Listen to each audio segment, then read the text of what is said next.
Bonjour à toutes et à tous, bienvenue dans cette émission spéciale Shavuot, culturel et gourmand à Strasbourg, ici au Parc du Comtade, au cœur de la ville de Strasbourg. Derrière moi, la grande synagogue de Strasbourg, au lieu du judaïsme alsacien, construite après-guerre.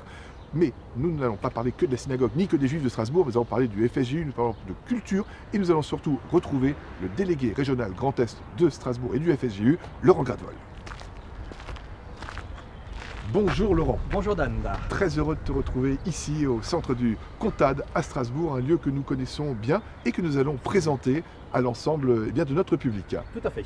Allons-y Dan. Et bien c'est parti. Laurent Gradvold, vous êtes le délégué régional du FSJU Grand Est, une fonction très importante qui couvre énormément de champs et de compétences. Est-ce que vous pouvez nous en parler? Bien entendu, j'ai effectivement la chance d'être depuis 17 ans maintenant le directeur régional du Fonds social juif unifié à Strasbourg pour la région de Grand Est, avec un comité fort sympathique placé sous la présidence de Jacques Hess. Cela fait maintenant plus de 70 ans que le Fonds social existe et travaille pour la communauté. C'est la véritable colonne vertébrale de notre communauté juive en France. Nous sommes présents dans les domaines de l'action sociale, l'action scolaire, la jeunesse et bien entendu la culture. Mais je reviendrai, si vous voulez bien, dans quelques instants sur l'action culturelle dirigée par mon ami à Paris, Jo Amar. Que nous saluons bien évidemment. Absolument. Alors, la culture, évidemment, les écoles, de la sécurité, de nombreux domaines de champs de compétences sont réunis et sont votre contrôle ici à Strasbourg. Tout à fait, tout à fait. C'est vrai que nous sommes reconnus dans notre rôle de tête de réseau, de fédérateur, puisqu'aujourd'hui nous regroupons plus de 300 associations au niveau national et un peu plus d'une trentaine dans le Grand Est, dans ces 4 départements que je viens de citer tout à l'heure. Mais pas que. Nous sommes aussi dans certains cas opérateurs, puisque certains programmes dont nous définissons les priorités ne peuvent pas être portés par une autre structure. Si vous me permettez 2-3 exemples pour étoffer ceci, tout le monde connaît le portail numérique Academ. Tout à fait. Donc voilà, c'est des centaines de conférences qui sont consultées gratuitement tous les jours par des milliers de personnes. De même, l'Arche qui s'est réinventé, est aujourd'hui le magazine du judaïsme français, est reconnu en tant que tel, avec des dossiers complets, des dossiers détaillés, avec des grandes signatures dans chaque numéro. Donc voilà un petit peu le rôle du Fonds social aussi, lorsque certains programmes ne peuvent pas être portés par d'autres associations. Alors, les programmes, les associations, il y en a près de 300, c'est absolument gigantesque, on ne se rend pas compte. Et évidemment, c'est régional, national, mais également international, parce que finalement, tout le monde, de près ou de loin, suit les actions du FSJU. Absolument, et puis nous avons aussi un bureau en Israël. Le Fonds social a depuis quelques années maintenant un bureau en Israël pour aussi aider dans ces différents domaines la population francophone qui est en Israël. C'est notre priorité. Les programmes israéliens, les programmes français, les programmes de coopération, les programmes régionaux, locaux, il y a de nombreuses choses. Aujourd'hui, nous sommes tournés vers l'Alsace, vers Strasbourg, vers le Grand Est, où nous allons proposer un programme un peu particulier, une escapade culturelle et gourmande sur Strasbourg. Et nous allons découvrir dans un premier lieu, ou nous faire en tout cas accueillir par un dignitaire strasbourgeois, en tout cas le grand rabbin de Strasbourg, que nous allons rencontrer très vite, le grand rabbin Harold Weil. Peut-être pouvons-nous y aller ensemble. Allons-y. Eh bien c'est parti. Je vous suis.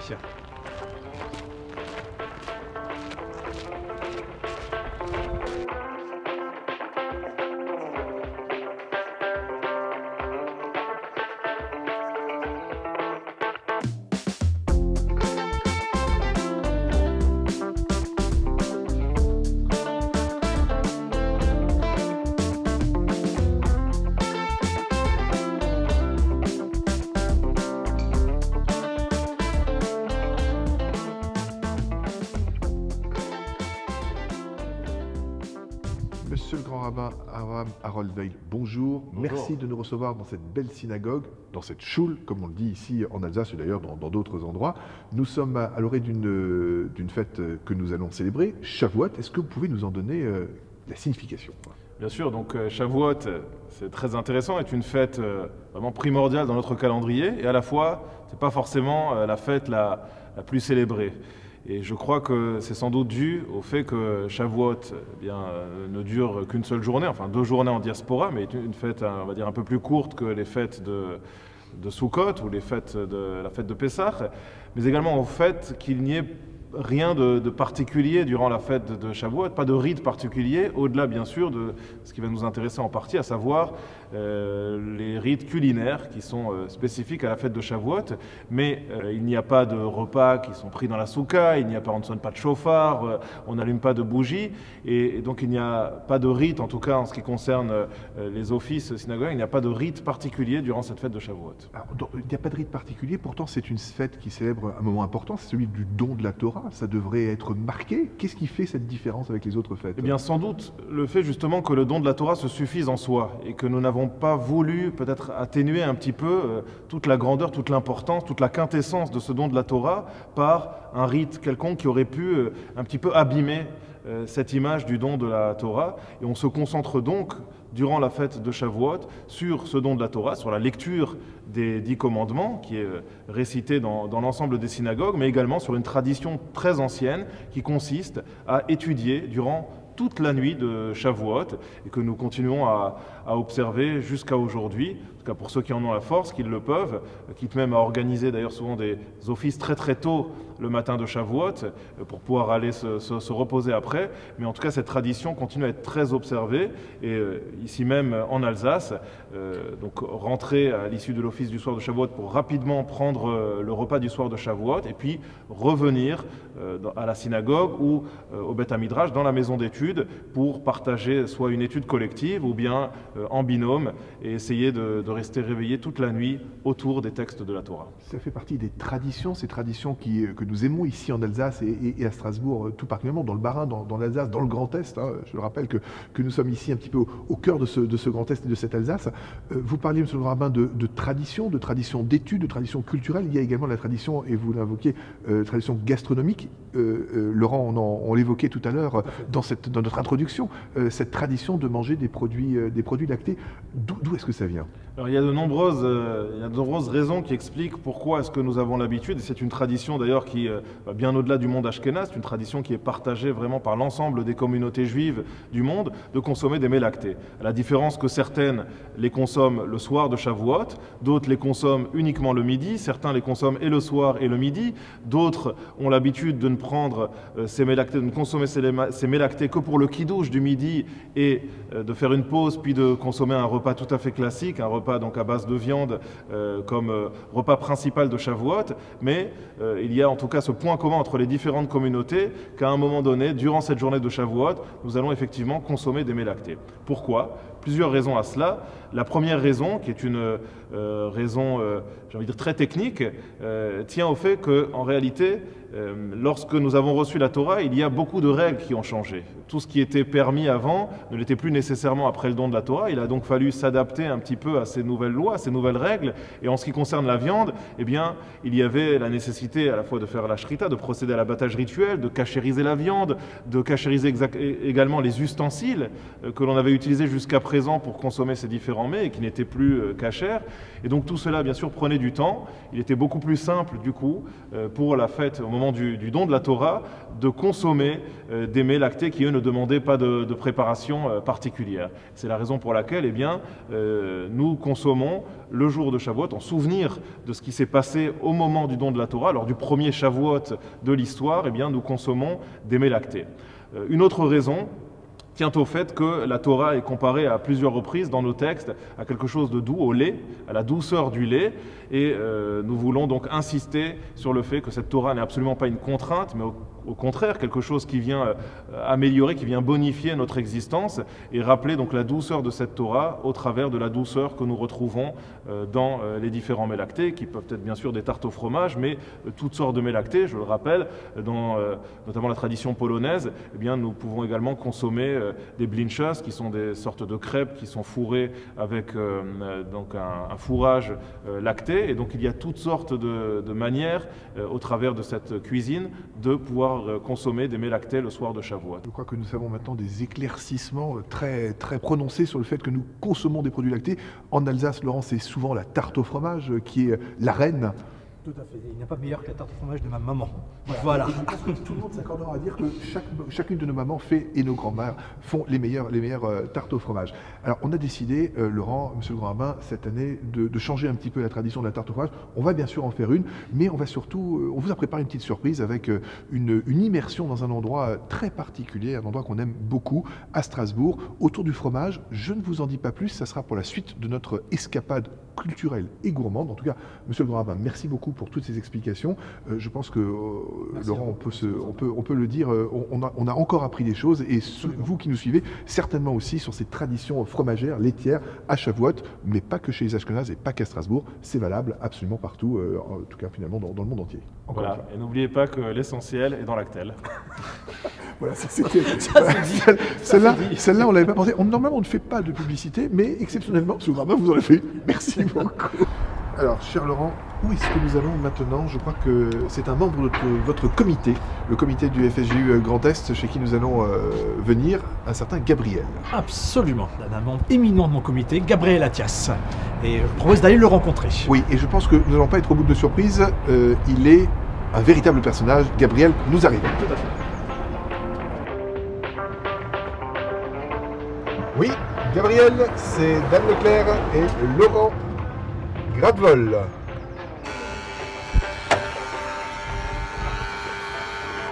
Bonjour Gabriel, merci de nous recevoir chez vous. Bonjour. On est très heureux d'être dans ce temple. Que dis-je? Cette bibliothèque. Que dis-je encore? Ce sanctuaire. Ce sanctuaire, voilà. Allez, soyons fous. Soyons orientaux. Caverne d'Ali Baba. Une caverne d'Ali Gabriel, en tout cas. Lieu absolument incroyable. Vous êtes professeur d'histoire juive à l'école Akiba à Strasbourg. Vous êtes membre, bien évidemment, du comité de Laurent ici au FSJU Grand Est à Strasbourg. Et vous nous recevez parce que vous êtes aussi un spécialiste de l'histoire des Juifs de Strasbourg, de l'Alsace. En tout cas, vous la connaissez bien. Racontez-nous finalement comment est-ce que les Juifs sont arrivés à Strasbourg. Nous sommes aujourd'hui dans cette période de Shavuot. Comment est-ce que tout cela s'inscrit dans cette histoire? Alors, d'abord, merci de vous être déplacé jusque-là.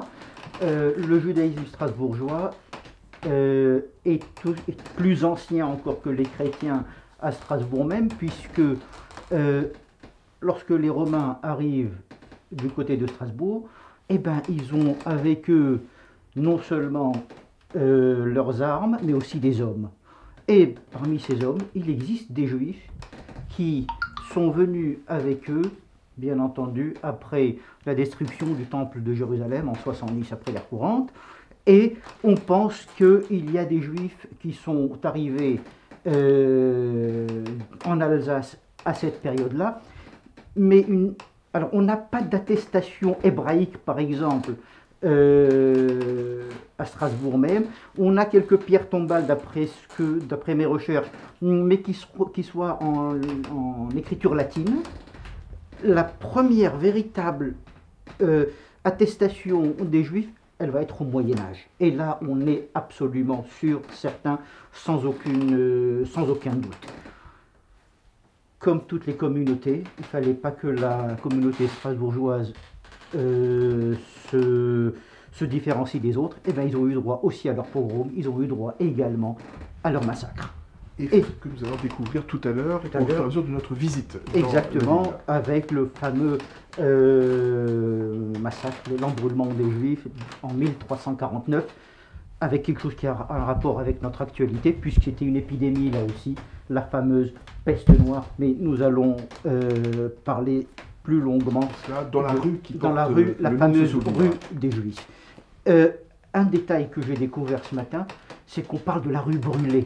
Tout à fait. Et on pense que c'est là qu'on a brûlé les Juifs. Or, tout ça relève d'une petite... Alors ça, c'est l'arabe que je suis qui va vous donner un élément sûr de langue allemande. C'était la Brandstraße. Oui, et on a confondu Brand, qui veut dire brûler en allemand. Mais en fait, c'était la rue de la famille Brandt. Et bien voilà. Voilà Nous des sommes- Alsaciens qui nous- découvrent voilà, leur nous- histoire. Nous découvrons encore Et quotidiennement. il fallait que ce soit un juif du Maroc qui vienne vous la faire On découvrir. est heureux de le découvrir. On est au Moyen-Âge, l'histoire des Juifs de Strasbourg et de l'Alsace va continuer d'évoluer jusqu'à nos jours, avec en permanence une véritable rencontre entre les civilisations dites des villages et celles de la ville, Ah. où l'ensemble a toujours cohabité. Est-ce que vous pouvez nous en parler? Alors, juste un petit élément avant, si vous le voulez bien. Oui. Ici, nous avons l'un des ouvrages les plus... c'est une référence dans la bibliographie de Strasbourg, c'est le fameux Saibot. C'est une description historique et pittoresque de toutes les rues de Strasbourg. Et quand on voit la rue des Juifs, eh bien mes amis, nous avons au moins une quinzaine de pages sur cette rue, qui en somme n'est pas énorme, mais elle a une longue histoire. Et dans cette histoire, qu'est-ce que je découvre? Que à Strasbourg, la rue des Juifs n'est pas comme dans les pays orientaux, un méla ou un ghetto comme en Italie, puisque c'est à Venise qu'on a le premier ghetto, ni non plus en Pologne. Les Juifs et les chrétiens vivent ensemble. Il y a une sorte de porosité qui se fait. Au 15 de la rue des Juifs que nous irons tout à l'heure visiter, nous avons le fameux bain rituel, le fameux mikvé. Nous avons une synagogue là-bas. On a même une boucherie à l'époque. Mais ce n'est d'ailleurs, Saibot le rappelle, comme Freddy Raphaël dans ses ouvrages, le rappelle que Strasbourg n'a jamais été un ghetto. Ce n'est que depuis quelques années qu'on parle du ghetto de Strasbourg, qui n'en est pas un. Qui n'en est pas un. Pas un. Alors, ce qui est important, Laurent, et je le retiens, c'est que cette porosité de l'époque au Moyen-Âge, la rue des Juifs ne comportait pas que des Juifs. Tout à fait. Cela a donné une spécificité en Alsace et en Strasbourg de cet échange permanent entre les Juifs et les non-Juifs. Et tout ça a continué également dans les villages. Ah bah, alors, le judaïsme alsacien, que j'aime beaucoup, que j'ai appris à connaître, puisqu'à certains égards, ça va vous paraître très saugrenu, mais il me rappelle beaucoup mon judaïsme marocain. Pourquoi? Car c'est un judaïsme, dans un premier temps, de la périphérie, c'est-à-dire de l'esprit populaire, pas nécessairement coupant les cheveux en quatre dans une étude abscon. Non, regardez par exemple, si vous voulez bien diriger la caméra vers cette œuvre de Alphonse Lévy, où on voit cette juive alsacienne préparant les knepfele de Shabbat, de vendredi soir. On voit une femme tout à fait simple, tout à fait une vraie femme de la campagne, avec une identité juive, mais alors chevillée au corps. Il y a quelque chose d'authentique dans le judaïsme alsacien. Et je pense que c'est ce qui a fait que le monde ultra-orthodoxe n'aura jamais le dessus dans Strasbourg, comme le judaïsme libéral, pour lequel j'ai aussi du respect, n'aura jamais la majorité. Ça sera toujours ce judaïsme du milieu, ce judaïsme ouvert, poreux, comme l'a été le judaïsme depuis le Moyen-Âge jusqu'à aujourd'hui. Et le FSJU, excusez-moi, puisqu'il faut le dire, le FSJU est précisément ce lieu, cette sorte d'entonnoir dans lequel toutes les sensibilités sont représentées et toutes les aides sont données à tout l'éventail de la communauté. Et je pense qu'à ce titre-là, Fonds social comme le judaïsme de Strasbourg se lie parfaitement. Et se retrouve. C'est peut-être pour ça que nous sommes les plus excédentaires de toutes les communautés, parce que le judaïsme alsacien est un judaïsme généreux, est un judaïsme ouvert, et ne faisons pas de distinction entre les différentes strates du judaïsme. D'ailleurs, à Strasbourg, sur 3 km, on peut passer d'une yeshiva à la synagogue libérale, en passant par les moins pratiquants. Et si vous passez par la place Brande un Shabbat, vous pouvez voir nos juifs attablés et qui vous disent Shabbat Shalom parce que vous revenez de la synagogue. Mais c'est une sorte de temps messianique. C'est un temps messianique et en tout cas merci, Merci de beaucoup. nous faire partager. C'est moi qui vous remercie. Exceptionnel, Gabriel. Merci beaucoup. Laurent, Reconnaissance. vous nous aviez prévenu que Gabriel Attia serait un guide de grande valeur et en plus un vrai personnage. Vous aviez raison. Merci beaucoup, Merci. Gabriel. Moi, je vous remercie. Et je vous propose de continuer notre périple, notre escapade. Continuons dans cette escapade culturelle et bientôt à venir gourmande. Et on vous retrouve tout de suite pour la suite du programme.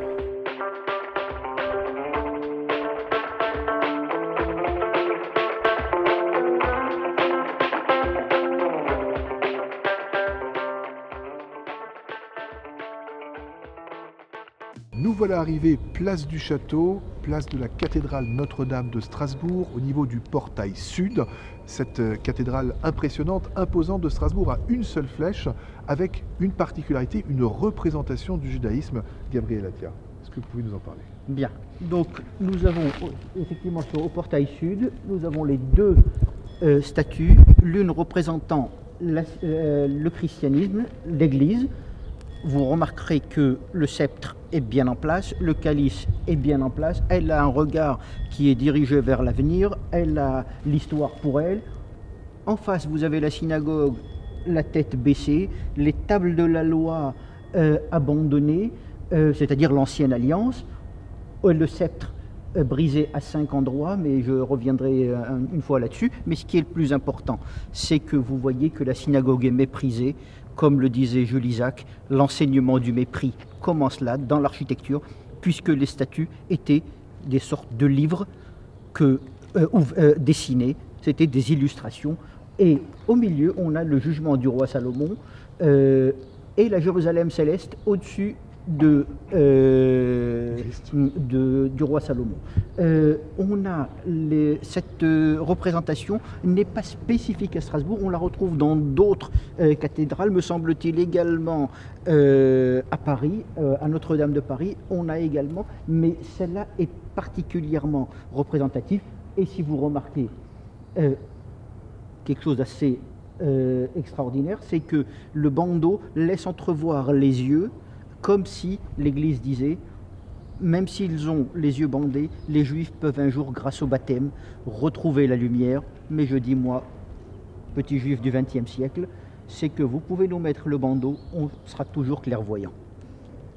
Merci Gabriel pour ces explications.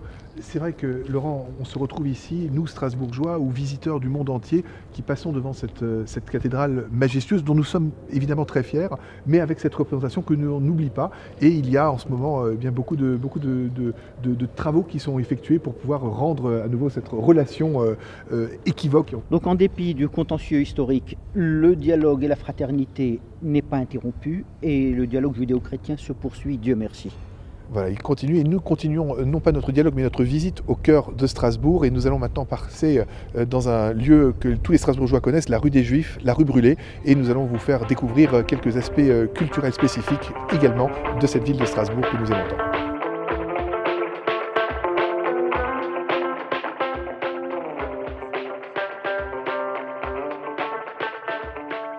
Nous voilà ici sur la passerelle des Juifs, au centre-ville de Strasbourg, à l'entrée de l'ancienne ville de Strasbourg. Gabriel, où est-ce que vous nous avez emmenés? Alors, de chez moi, nous sommes passés par la place de la République aujourd'hui, mais cette place de la République, dans la conscience juive ou dans l'histoire juive, a une connotation funeste, car le 14 février 1349, le jour de la Saint-Valentin, eh ben, nos cousins chrétiens ont voulu nous faire une déclaration d'amour. Eh ben, c'est 2000 juifs qui sont brûlés vifs ici, car c'est 1349, c'est la peste noire qui décime 25 millions de personnes en Europe. On accuse les juifs d'avoir empoisonné les puits.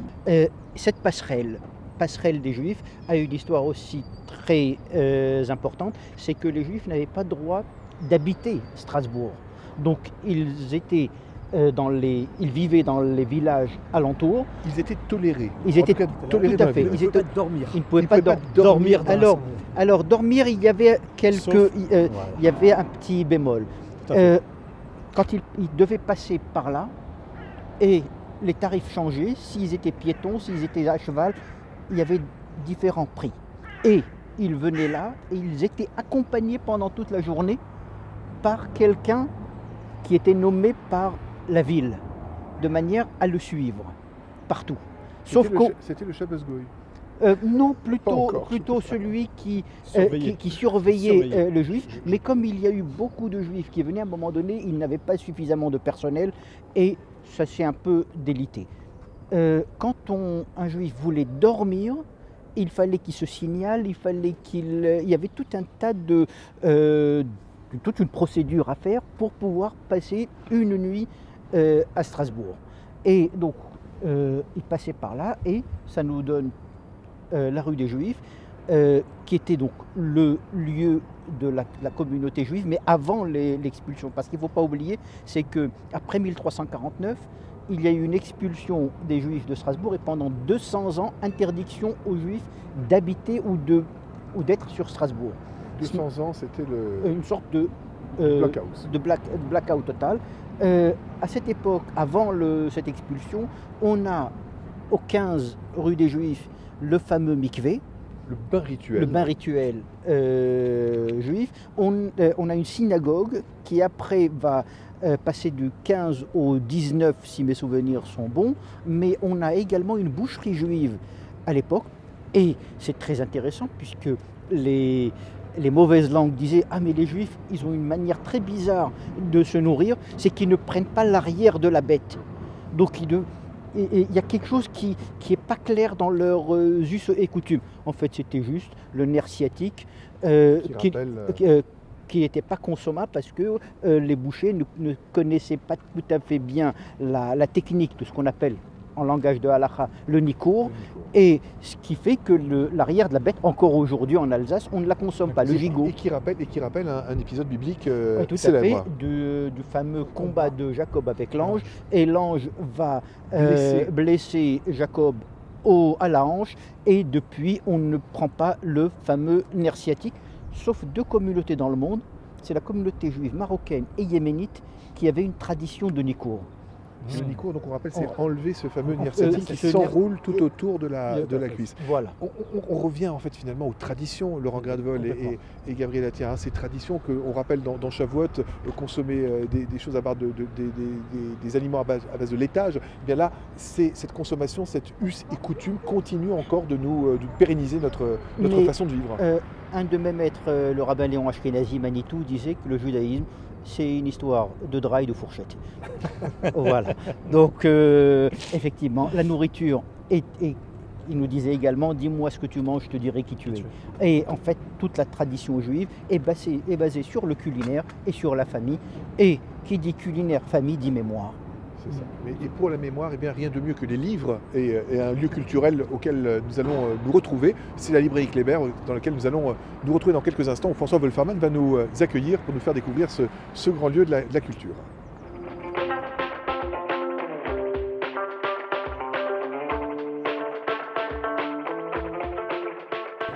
Nous voilà maintenant arrivés ici, au centre de la librairie Kléber à Strasbourg, au lieu culturel où nous reçoit son représentant, François Wolfermann. Bonjour. Bonjour. Très heureux de nous recevoir ici et d'être ici dans cette salle blanche mythique où toutes les conférences et tout le gratin culturel strasbourgeois et national vient se présenter sous votre impulsion. Combien de conférences par an, François Wolfermann? On est à 500-600 conférences par an. 500-600 conférences. Et on est quasiment autant depuis qu'on est en confiné, puisque je fais à peu près entre 4 à 5 Instagram, Facebook par jour. Donc pas de rupture, pas de chaîne. Au contraire. Bien au contraire. Ça nous a permis de recevoir des auteurs qui venaient de Londres, New York. Enfin, on est en live depuis New York, comme ça, sans problème. Comme si on était à côté dans le Korsberg. C'est juste extraordinaire. Alors, je sais que Laurent Gradwohl, le FSJU et la librairie Kléber ont un partenariat de longue date et très important. Plus de 15 ans, 15-20 ans, je pense. On a reçu Bernard-Henri Lévy, Philippe Val, Elie Wiesel, Delphine Auwiller, Dominique Schnapper.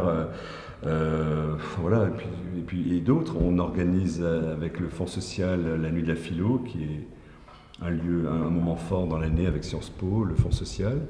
Et puis sous l'impulsion du Fonds social aussi, on a reçu beaucoup d'auteurs ici dans la salle blanche, des débats, des tables rondes, philo, psy.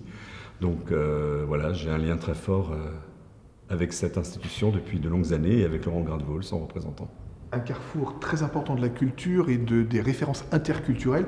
Et je crois, Laurent, qu'il y a un projet absolument unique que vous venez d'imaginer et qui va se créer dans quelques instants. Est-ce que vous pouvez nous en parler? C'est cette fameuse bibliothèque solidaire. Librairie solidaire, absolument. Et puis c'est bien d'en parler ici. Je remercie vraiment François pour tout ce partenariat depuis vraiment une quinzaine d'années. C'est un lieu magique pour nous, le Fonds social. C'est François et la librairie, véritable partenaire du Fonds social. Il n'y a rien à dire.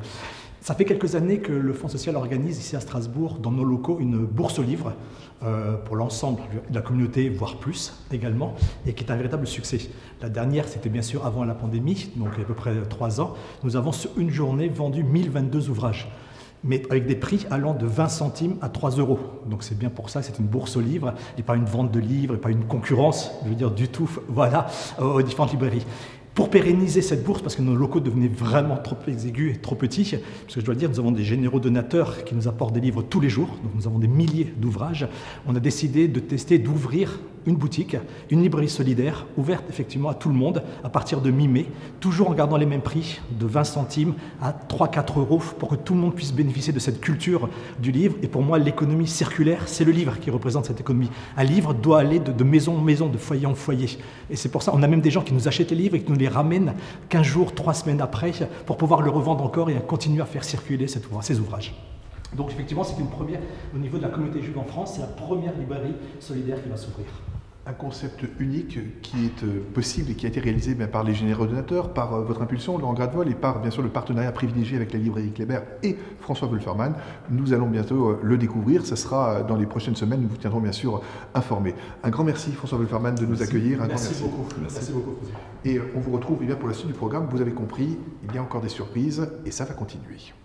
Après cette parenthèse culturelle et solidaire à la librairie Kléber, je vous invite maintenant à ma surprise. Cette fameuse surprise dont je vous parlais, c'est la gastronomie. Ici, à Strasbourg, nous avons une chance extraordinaire. Nous avons 2 meilleurs ouvriers de France fromagers.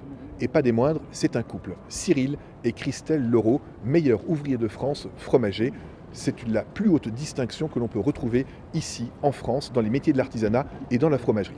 Christelle et Cyril Leroux, ce n'est pas juste un couple professionnel, ce n'est pas juste un couple à la vie, c'est une histoire de passion, d'envie et de plaisir. Et cette envie et ce plaisir, eh bien, ils vont nous le faire partager, nous le faire découvrir au travers de leur art et de leur connaissance. Photographié sur le perron de l'Élysée par le président Macron lui-même, c'est déjà une célébration et une consécration. Ils vont nous faire découvrir les secrets du fromage. Je leur ai lancé un défi, concocter un plat original pour Shavuot, ainsi qu'un plateau de fromage avec des fromages cachers qu'ils vont devoir aller découvrir dans un magasin cachère de la région. Christelle et Cyril Leroux, est-ce que vous relevez le défi? Nous allons le découvrir tout de suite. Dan, on relève le défi. Salut Dan. Salut Cyril, salut Christelle, Ça va? bienvenue. Très heureux de vous retrouver ici dans ce magasin Espace Cachère Buchinger où je vous avais accepté de relever mon défi, le défi de Shavuot. Pour changer de la traditionnelle tarte au fromage, je vous ai demandé de venir ici et il va falloir inventer, imaginer une recette inédite de Shavuot avec des fromages cachers. Ça change de la tarte au fromage, c'est vous qui choisissez, c'est nous qui dégustons, voici le slogan. Également dans ce défi, un plateau de fromage unique et inédit à réaliser avec des produits cachers. Ces fromages, ce que je vous propose, c'est d'y aller. Ben on y va. On y va. Allez, c'est Après parti. toi. Allez, on Vas-y, avance. je viens.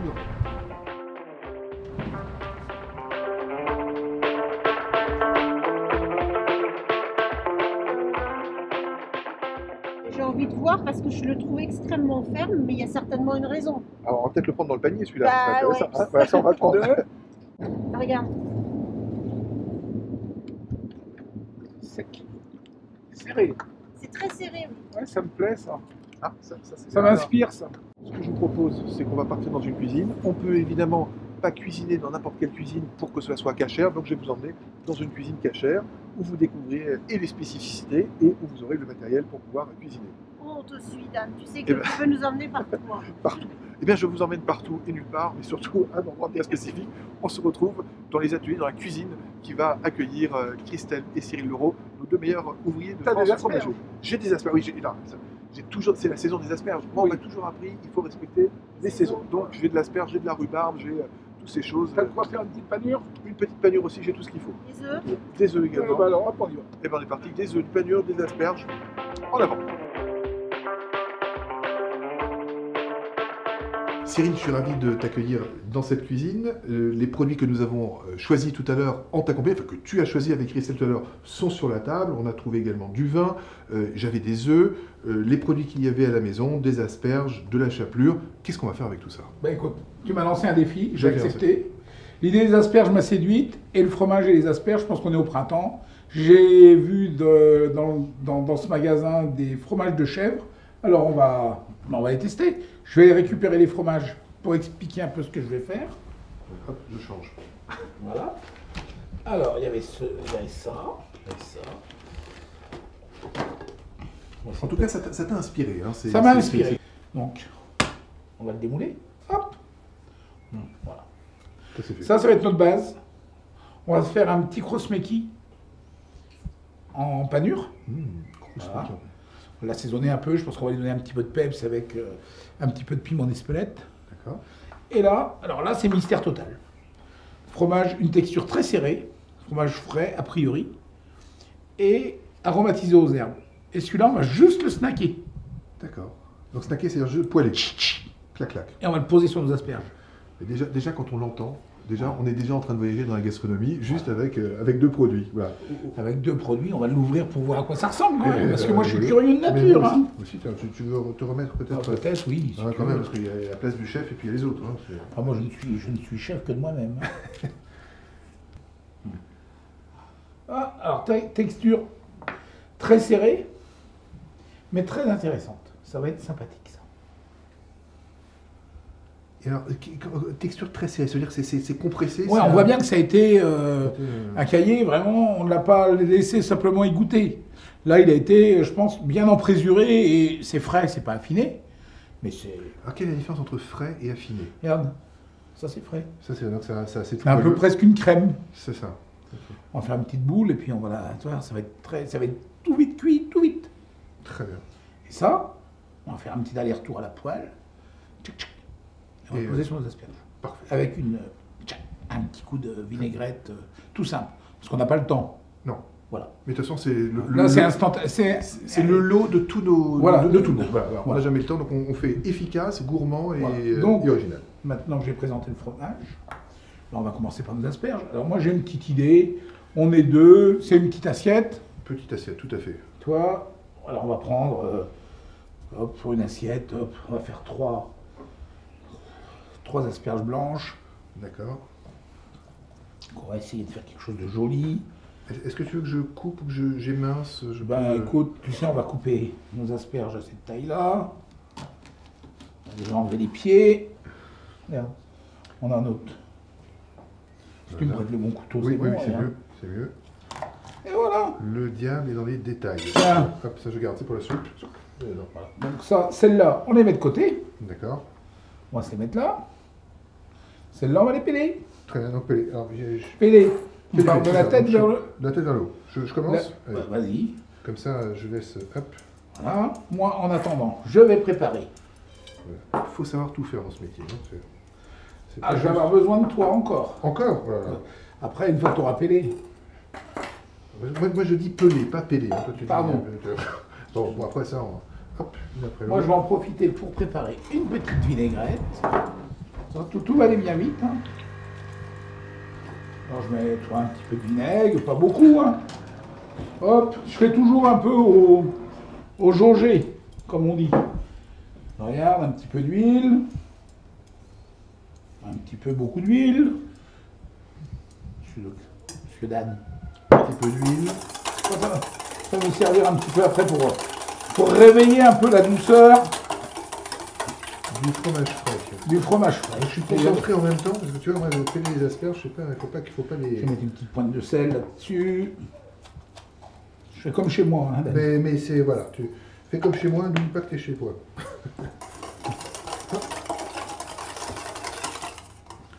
Hop. Voilà. 2-3 tours de moulin à poivre.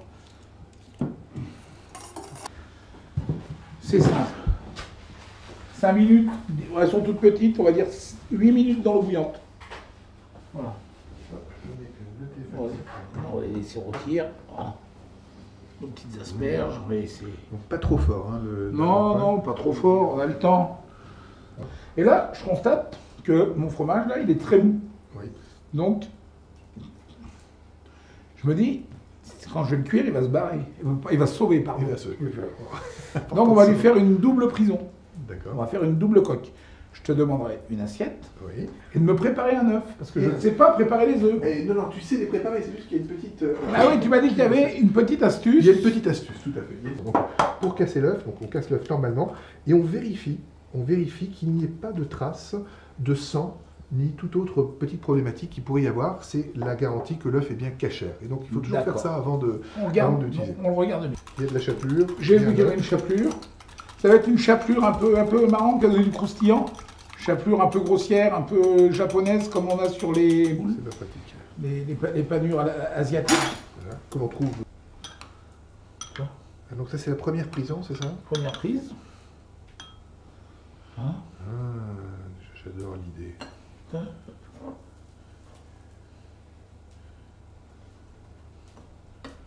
C'est ça, et hop, une petite quenelle. Une petite quenelle. On va être un peu plus généreux. Est-ce que la générosité c'est important aussi? Je vais mettre ça là. Hop. Voilà. La quenelle est un peu mieux. Hop. C'est pas évident quand on se retrouve pas dans son environnement habituel. Ah, mais bon. Écoutez, quand j'ai passé le concours du MOF, j'étais pas dans mon environnement habituel non plus. Hein. Ouais. Rappelons quand même que le concours du MOF, c'est ce concours de meilleur ouvrier de France, auquel toi et Christelle avons participé avec succès. Voilà. Déjà, ça a une tête, ça. On a juste envie de les croquer déjà comme ça, Alors, même quand c'est pas terminé. pour nous, Peut-être débarrasser ça? ouais, tu peux. Allez hop, Je garde mes cuillères, parce que j'en aurai encore besoin. Eh ben écoute. Encore un peu. Et là, on retourne. Une deuxième fois. Une deuxième couche. Voilà. C'est ça le secret en fait. Ça. Là, le secret, si tu veux, ça va faire une deuxième coque. C'est ça, c'est la fameuse deuxième coque. Ce que j'adore, c'est de découvrir comment est-ce que la recette, au travers d'un produit simple de base, se transforme. Nickel. Ce coup-ci, c'est bon.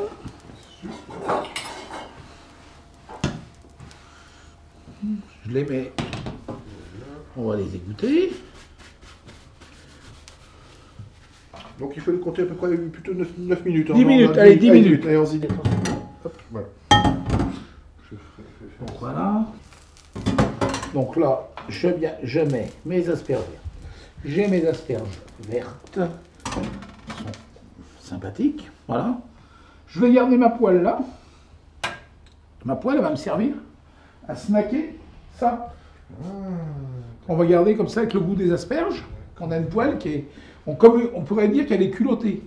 Elle est culottée, comme une pipe. C'est ça. Le fond est fait, on aura les arômes. Compris. Et alors, le fait d'avoir... C'est comme dans la viande ou dans certains aliments, on dirait qu'il y a le sucre dans le fond de la poêle. Là, c'est le sucre des asperges. Ah oui, c'est... Voilà, on n'a que les asperges. Une sauce barbecue un peu relevée et qu'on trouve également dans tous les magasins cachers. Créer quelque chose de super.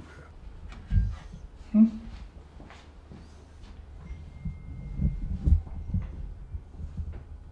peut peut-être prendre avec les mains là, quand même. Oh, écoute. Alors, comme à la maison, j'ai envie de dire.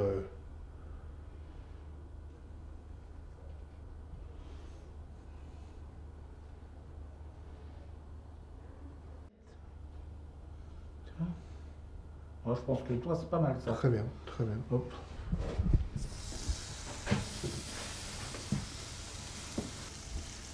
Il y a un petit peu de rebelle, mais c'est pas grave, on va mettre de la couleur. Voilà, un petit peu de couleur. Donc c'est de la poudre du piment d'Espelette. Ah. C'est des odeurs. Voilà. C'est joli là. Ah, c'est magnifique. J'adore.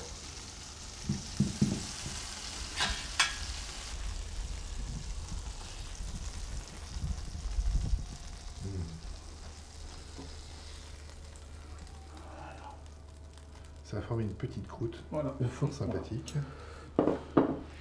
Donc, tu permets, j'y mets les mains. Mais il faut.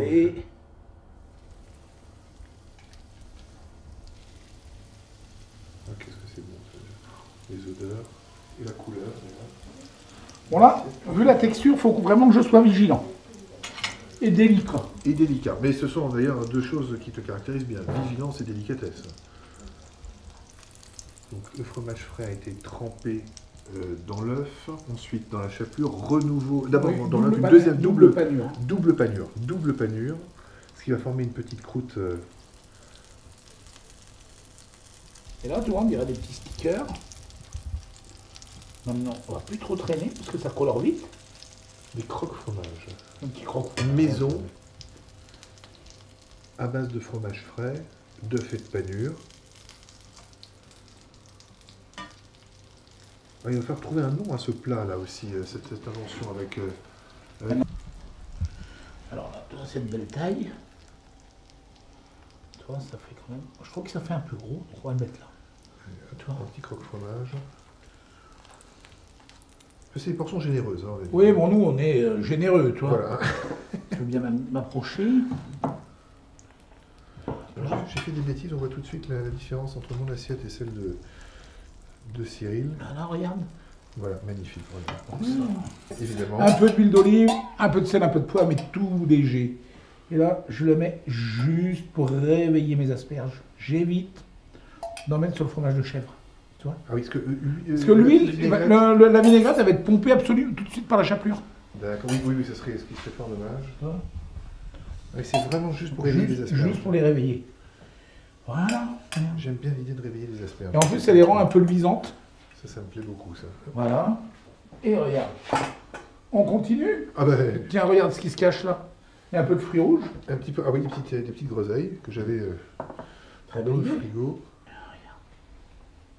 Juste comme ça. Et voilà, et là l'assiette est juste transformée. L'assiette, allez. Oh, regarde. On la met là. Voilà. Bisous. Ça vous Et voilà. convient? Ah, mais moi, ça me va très Parce très bien. que... Bon, moi, ce que je pense, Cyril, c'est que là, à ce niveau-là, il y a une seule chose qui nous reste à faire. Enfin, deux choses. D'abord, trouver le bon vin qui va aller avec, et bien évidemment déguster. Qu'est-ce Alors, que tu en penses? Ouais, je pense qu'on pourrait aller sur un... On est en Alsace, on va rester en Alsace. Allez. Moi, je serais pour mettre un petit un vin d'Alsace, un pinot blanc, quelque chose qu'on mange traditionnellement avec les asperges et qui va relativement bien avec le chèvre. Eh ben, voilà, oui, parce que c'est important, il faut que l'accord mets-vins se passe au... Voilà, on avait aussi prévu, parce que j'étais étonné, moi, de la richesse de la cave du magasin où tu m'as emmené, un pouilly fumé, la fontaine des plumes, je trouve ça joli aussi. Ah ben, moi je pense qu'à un moment il va falloir tester les deux pour voir lequel Bah, quand va tu mieux veux. avec. Hein. Voilà. Bon, alors ce que je propose, on se retrouve dans quelques instants. Eh bien, après cette séquence cuisine avec monsieur, c'est une séquence plateau de fromage avec madame, Christelle Leroux, qui nous fait l'honneur et le plaisir d'être avec nous pour préparer bien ce plateau de fromage avec tous les ingrédients que nous avons choisis. Christelle. Alors l'honneur, non, bah, Oh, c'était... tu m'as dit, voilà, faut venir, bah, je viens. On est toujours comme ça avec toi. Et en fait, ce que je vais te montrer aujourd'hui, ce que je vais t'expliquer, alors moi, tu vas me faire découvrir justement les fromages cachers, mais moi, je vais t'expliquer comment... je dirais faire un joli plateau pour que tes convives ils aient vraiment envie de dire bah voilà, je mets un coup de couteau et puis j'y retourne parce que c'est tellement joli que et puis de façon simple, pas compliqué. T'as pas besoin d'avoir fait 3 ans de fromager pour ni d'être meilleure ouvrière de France ni fromagère. meilleure ouvrière de France. Voilà, d'ailleurs, rappelons aussi, et c'est important, ce petit col blanc que tu as, c'est pas n'importe quoi, c'est le signe distinctif des meilleurs ouvriers de France. Oui, c'est le signe distinctif que j'ai eu beaucoup de peine à avoir, mais j'ai réussi. Je dirais, il y a presque 2 ans, à obtenir. Et, grand moment, hein, et puis, on se rappelle et tout puis ça. tu fais partie un petit peu, je dirais, de cette réussite. Et je suis heureuse de partager, je dirais, cette émission aujourd'hui avec toi. Eh bien, merci Christelle. On est très fiers, en tout cas, je suis très fier ici pour cette fête de Shavuot, pour le FSJU, le Fonds Social Juif Unifié, que tu participes avec nous. Alors, est-ce qu'on peut peut-être rappeler l'ensemble de ces fromages que tu as choisis, nous les décrire? Alors, j'ai pris des fromages cachers, bien sûr. Et alors j'ai été un petit peu à la découverte, j'ai pris des fromages pas trop forts parce que bon c'est le printemps, on a envie de fraîcheur et puis je vais l'agrémenter avec quelques fruits frais, donner un petit peu de couleur. Alors je vais découvrir en même temps que toi le Pont-l'Évêque cachère parce que la particularité de ce fromage c'est que ce n'est pas caillé à la caillette animale, c'est caillé à la caillette végétale et pour le coup j'ai hâte aussi de découvrir, de déguster justement les grands classiques comme le Neufchâtel, le Camembert, le Pont-l'Évêque. Là on a choisi un bleu semblable, je dirais un peu un bleu d'Auvergne. Là, c'est une tome, on pourrait même l'utiliser pour de la raclette. Et puis là, j'ai découvert ça tout à l'heure en même temps que Cyril au supermarché. C'est des chèvres extrêmement égouttées. C'est très peu d'humidité. Alors du coup, on peut les manger comme ça. On peut les assaisonner, je dirais, de poivre, de sel. On peut les manger sucrés. Je pense qu'avec un petit miel, ça peut être vraiment intéressant. Là, on va l'agrémenter aussi avec des fraises. Il y a encore un petit peu de raisin. Tous les fruits rouges là, qui vont arriver d'ici l'été, ça peut être quelque chose de vraiment sympa. On est vraiment aux prémices. Et puis, ce sont des produits qu'on trouve partout. Et surtout qui sont de saison. Le raisin, c'est la fin, hein, on est d'accord. Mais voilà, tu sais que tu peux... Et puis, tu peux mettre ça aussi en salade parce que... Le fait que ce soit très égoutté comme ça, je pense que ça fait un peu la texture de la feta, que tout le monde connaît un petit peu, ce fromage un petit peu égoutté. Et bien justement, là, je pense que ça peut être quelque chose de pas mal. Enfin, j'ai hâte de goûter. Christelle, ils sont à toi. Et puis là, j'ai mis un petit fromage de chèvre tout frais que Cyril aussi a utilisé pour sa recette. Et ça, justement, pour donner un peu de fraîcheur, parce qu'il y en a qui aiment quelquefois les fromages pas trop forts. Bien. Donc voilà, alors on y va. Et bien c'est parti, moi je me laisse guider, je nous laisse nous guider. Tu nous laisses nous guider. Je vais essayer de te les mettre un petit peu, ça serait amusant aussi, c'est de les mettre dans l'ordre de consommation, comme ça c'est plus facile. Évidemment, comme on a un plateau rond, parce que ça c'est souvent ce qu'on nous demande, de dire voilà, est-ce qu'on aime, par où on commence par les fromages plus forts, les fromages plus doux, les fromages plus durs, les fromages plus moelleux. Et est-ce qu'on peut commencer par ceux qu'on aime? Ah, bien sûr. Heureusement, on nous laisse encore ça, donc autant en profiter. Bon, on va démarrer d'abord par le chèvre, puis on va pas le mettre comme ça, donc on va couper quelques tranches. Parce que moi j'aime bien apprêter les fromages, je trouve que c'est toujours sympa. Et c'est pas difficile, j'irai à préparer, ça va très très vite. Alors il faut toujours sortir un peu le fromage avant. Une petite demi-heure avant et on le déballe au dernier moment parce que souvent chez le fromager il vous met ça dans un joli papier qui permet de bien conserver les fromages par la suite. On va continuer avec ce deuxième chèvre qui m'intrigue aussi. Ce que j'aime bien, c'est qu'il y a déjà tout de suite, rien que avec une bûche qui pourrait être tout simple, il y a déjà un travail sur les volumes qui est fait et qui crée fait une différence. Alors je goûte avec plaisir. Je goûte ce petit morceau là. Ben voilà. Je sais que tu n'aimes pas trop les fromages forts, donc... Ah c'est bon, ça j'aime bien, ça j'aime beaucoup. On n'est pas obligé d'avoir plein de couteaux, là c'est qu'on a la chance d'être dans une cuisine équipée. J'irai avec beaucoup de soin, on est un peu moins soigneux pour le fromage de tous les jours. J'aime les choses assez rangées. C'est ça, rangé, organisé, réglé. Comme pas du papier à musique, mais du fromage sur alors là, ce petit fromage là, on le reconnaît d'ailleurs comme quoi c'est un fromage cachère parce qu'il y a une petite estampille. Tout à fait. Et alors, pour te raconter un petit peu l'histoire, ça c'est ce que j'irais les Normandes, pourquoi il a cette forme de cœur. Oui, je me suis toujours posé la question, pourquoi il est alors il y a des petits cœurs, il y a des plus grands cœurs, il y a encore d'autres formes, mais celui qu'on connaît le plus, c'est cette forme. Et soi-disant, la légende dit que pendant, c'était la guerre de 100 ans, je crois, eh bien, les femmes normandes offraient ça aux soldats anglais. Et ben voilà, pour les séduire. Une belle parce que c'est un fromage qui est moulé à la main. D'accord. Donc, dire moulé, c'est dans le... Alors d'abord, il est caillé, il est pressé dans des sacs, et ensuite, il est remis sur une table, salé dans la masse, et là, après, il le moule dans des petits moules girant en forme de cœur. Il est égoutté un certain temps, retourné. Dans la fabrication, ils ont mis quelque chose pour qu'il devienne blanc à la surface. D'accord. Sinon, c'est pas naturellement blanc. C'est pas naturellement blanc, ça serait naturellement vert. Enfin, moisissure plutôt que blanc. Donc ils sont pas frottés, ça c'est un truc qui est... C'est ça, ça pousse avec le temps. D'accord. C'est ce qu'on appelle l'affinage. On laisse le temps au temps. C'est ça tout l'art. Alors déjà, je pense qu'on est tous en train d'apprendre comment est-ce qu'on coupe un Neuchâtel, parce que sinon on le coupe toujours de travers et puis c'est pas joli. Là, généralement on coupe le nez. Hein. Ben voilà, on appelle ça le nez. Donc et ça a un côté... Tu vois, on est en pleine Normandie là, on dirait vraiment du beurre. Tac, juste comme ça. Alors, je vais goûter hein, parce que j'en profite. Hein. Et j'en connais un qui va être jaloux parce qu'on goûte avant lui, c'est Cyril. Donc on goûte avant lui, mais il aura l'occasion de se rattraper. Alors là, tu vois, là c'est moins flagrant que celui-ci parce que pour qu'il soit comme ça, je sais vraiment, enfin avec Cyril, on sait vraiment qu'il serait tout brun. C'est ce qui est normal, hein, c'est sa définition. Là, pour le coup, ça l'a adouci. Je dirais que ça c'est presque le camembert de petit déjeuner. Tu te lèves le matin, hop, tu peux Un manger petit coup de ça camembert. avec du sucre. Trempé. Est-ce qu'on le Enfin, trempe j'irais dans le avec des café? fruits frais. Oui, tu pourrais. On pourrait Oui, le tremper oui, dans le oui, tu pourrais. Et là, tout de suite. C'est plus le même camembert. Plus le même fromage. Avec un petit peu de fleur de sel dessus. Voilà. Cyril adore le sel, donc j'ai mis du sel. Ben oui. On fait pas un breton. Hein. Vive les Bretons et les Alsaciens. Alors, il nous reste le pont-l'évêque Ouais, le pont l'évêque. et le bleu. Le bleu. Encore Et on y celui-là. va. Allez, c'est reparti. Je t'aurais jamais fait autant Ouais. manger de fromage, puis là, Ah, tu peux pas dire le contraire. Ah, hein. moi,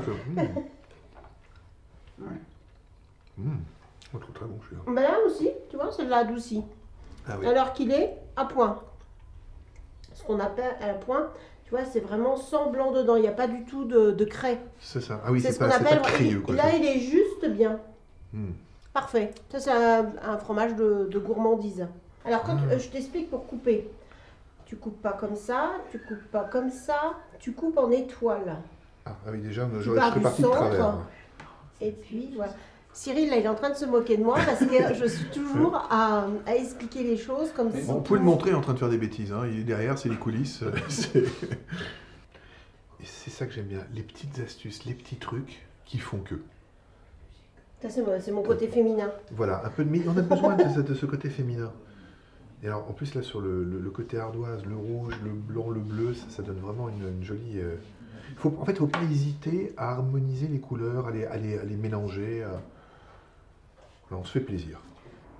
Alors, c'est un truc de géométriser l'ensemble. Un peu, ouais. On va mettre un petit peu de radis. Un petit peu de radis. Je me suis dit avec le gruyère, mais on n'a pas de gruyère, c'était sympa. Des On matades. peut faire avec les Des matades. matades. Des matades, attention à ce que je dis. Tu l'as déjà dit en Ouais, plus. oui, non, mais je- T'écoutes pas. Non, mais c'est T'écoutes mon pas quand je te côté. parle, t'es comme Cyril. Et on doit être les mecs, hein, c'est ça. Tu vas dire ça. Mais Voilà. Voilà. Eh ben, alors, Tu on peux va- jouer après, selon les saisons, tu peux mettre plein de On choses. va quoi. faire- Après, tu prends 2 bons couteaux. Un couteau pour plutôt les pâtes un petit peu fraîches comme ça, et puis un couteau, et là ça va quoi.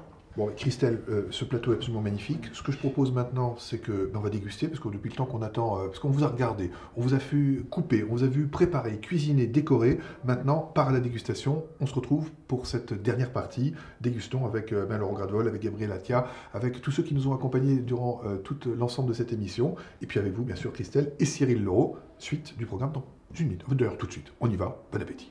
Merci. Nous voilà arrivés au moment de la dégustation. Je retrouve sur le plateau Gabriel Attia qui nous a guidés tout à l'heure, Cyril et Christelle Leroux et Laurent Gradvol, le délégué régional du FSJU. C'est le moment important où nous allons déguster. Les gestes barrières ont été respectés, nous sommes tous vaccinés et nous sommes bien lavés les mains. Nous pouvons donc enlever nos masques le temps de la dégustation. Voilà, nous le faisons tous ensemble. Je suis ravi de vous retrouver.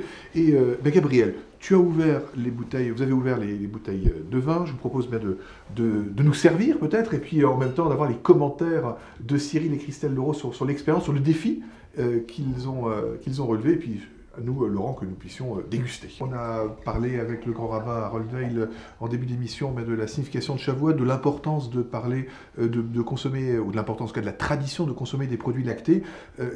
Quid et qu'en est-il du vin? L'accord mets vin fromage, mais dans la tradition juive, qu'est-ce que le vin signifie? Alors, le vin est très important dans toutes les civilisations, quelles qu'elles soient. Le sacré est toujours lié au vin. On fait des libations. Par ailleurs, la couleur des vins chez les mystiques juifs, les couleurs sont importantes.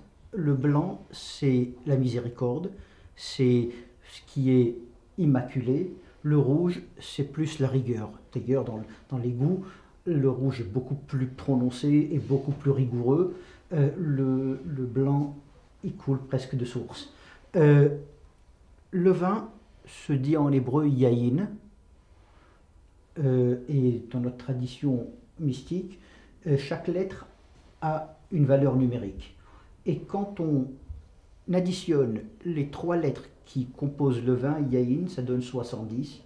Et curieusement, le mystère ou le secret se dit sod, qui a la même valeur numérique de 70. Et les maîtres disent, lorsque le vin pénètre, le secret sort. Et la réjouissance. La réjouissance. Eh bien, nous allons nous réjouir. Et surtout, la grande réjouissance que nous avons au Fonds social, c'est tout à la fois d'apaiser la misère matérielle, mais avec le projet de Laurent de faire cette librairie solidaire, c'est également la misère morale et la misère intellectuelle qui, aujourd'hui, plus que jamais, c'est la prochaine épidémie, pire encore que celle qui nous touche. C'est celle de l'ignorance, celle de l'intolérance. Et en apportant quelques livres à moindre coût, eh bien peut-être que nous éveillerons d'autres vocations que celle juste de la rentabilité. En tout cas, merci infiniment de nous avoir fait partager votre bleu, blanc, rouge, qui est véritablement nos valeurs à la fois de la République, du savoir-faire, d'une tradition. Et donc, voilà la tradition fromagère avec la tradition de la Torah qui sont juste magnifiques dans le sens où, dès qu'on a des esprits exigeants, et bien, quelle que soit la cartographie, et bien, on finit par s'y retrouver.